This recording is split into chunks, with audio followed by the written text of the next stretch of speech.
Hi, Steve from Tidy Tiling Service here. At the present time I am looking at one of the many leaking showers in this town. We have had the glass removed. Let's check and see why it is leaking.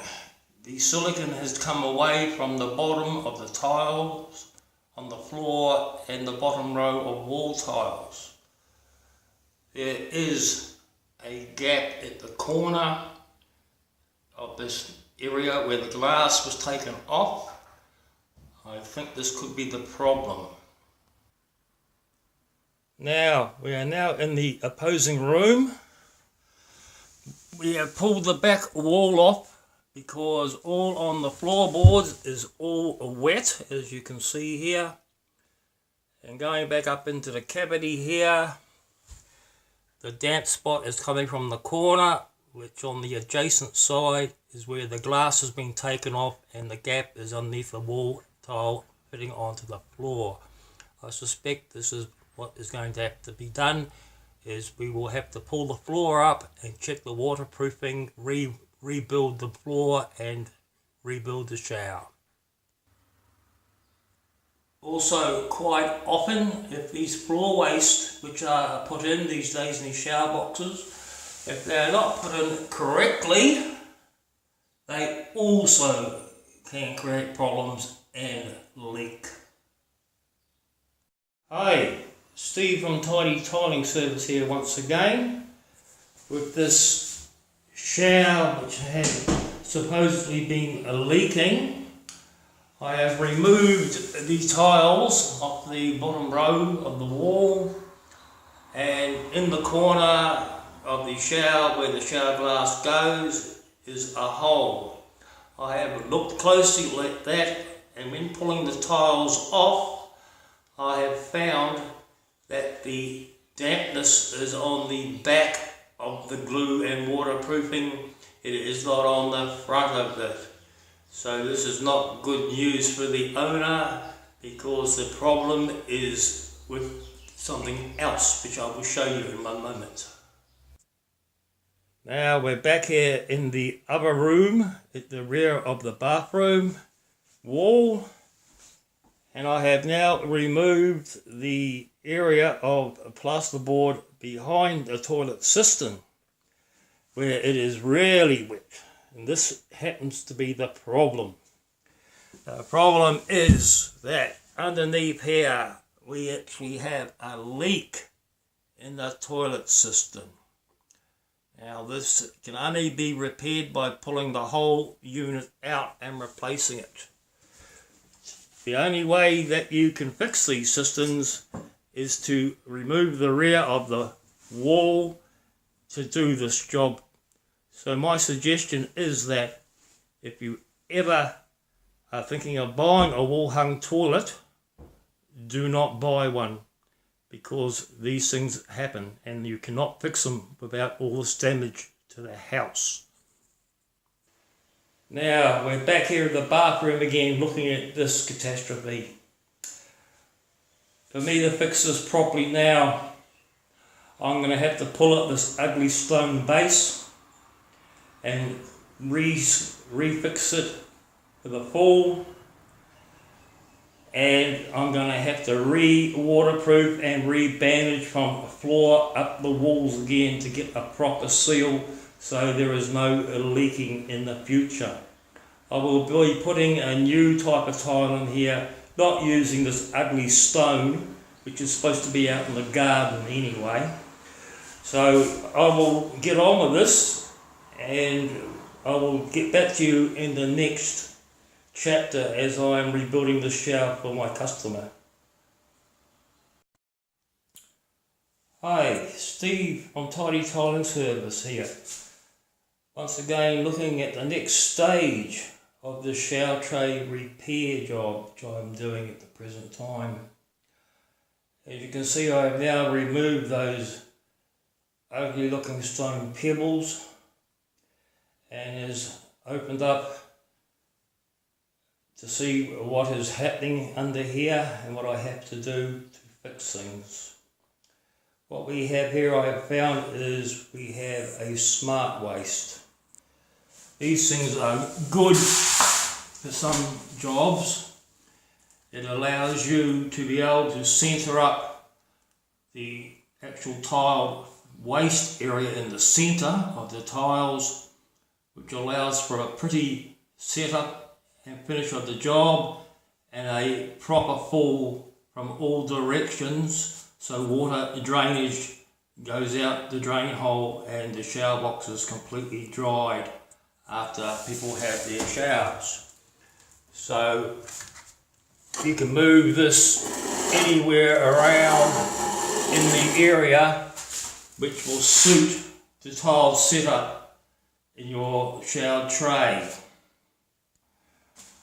When I was pulling the shower tray to pieces, originally the piece that was in there, fitted in there, was destroyed. So I have made a new one which I've cut, and that will go into the smart waste, which I will be sealing in of silicon soon.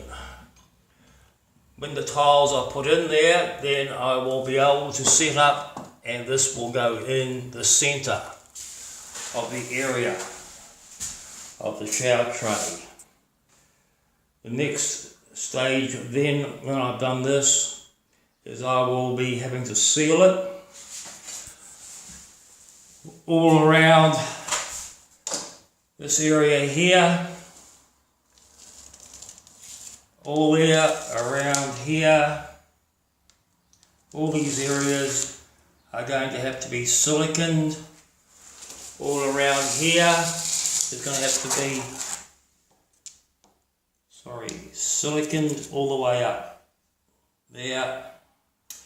Once that's done and silicon is dried, I will then be cutting and fitting a bandage to these areas also. It's a special bandage which we use. The bandage will go from the floor, up the wall, up here, into here,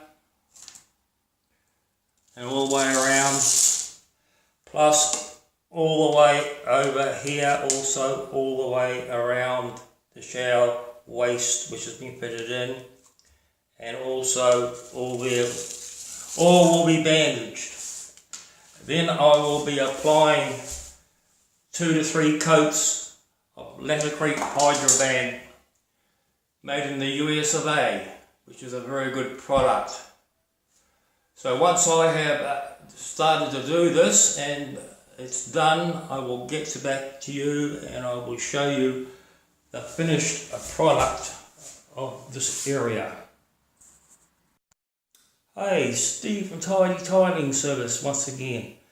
We're now at the next stage of this repair job I'm doing with this shower tray. I've now re-siliconed and waterproofed the whole areas I showed you before, as I pointed out. All around the areas and the corners and the edges are now all sealed all the way up.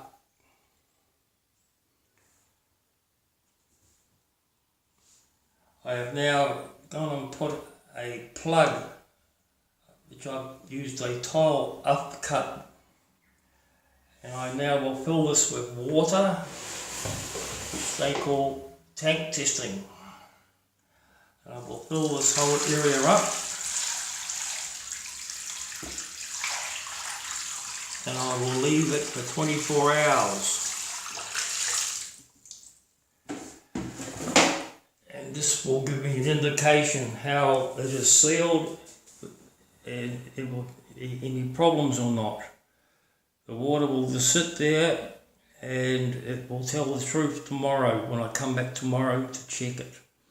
So then I will get back to you and show you how things are looking in the next stage of this progress of this shower. Hi, Steve from Tidy Tiling Service here. once again, and back to check on water level of the shower which I'm fixing up here, the shower base, and we can see that the water has not emptied out at all. It has stayed level with the tiles, which is a good sign for us that it has shown the shower is not leaking. The shower tray is fully waterproof all the way around, up the wall to the edges of the walls and so on.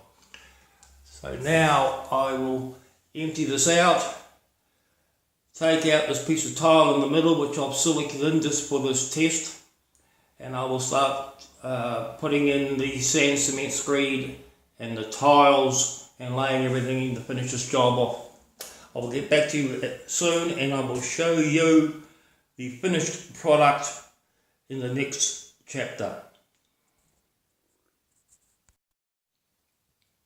Hi, Steve the Tiler here. Final chapter of the shower tray rebuild which I've been showing you. It's now completed except for the silicone to go around the bottom wall tile onto the floor, which I will be doing soon. Luckily the owner chose a tile that was the same thickness as the wall tiles. The wall tiles are now hard to get. Luckily he has some to spare in case of other repair jobs which may occur in this bathroom and this ensuite. So we have chosen to use the floor tiles on the bottom row of wall, which looks quite presentable once the shower glass goes back in. So everything will be nice and tight and waterproof. I've done quite a few of these showers like this now. Never had a problem. I lay these tiles in like an upside down saucer. It's concave. There are no diagonal cuts in here, no excesses for water to get through anywhere. Everything runs down the drain hole from all four corners. Hope this has been some interest to you and maybe of some help to you. Thanks for watching.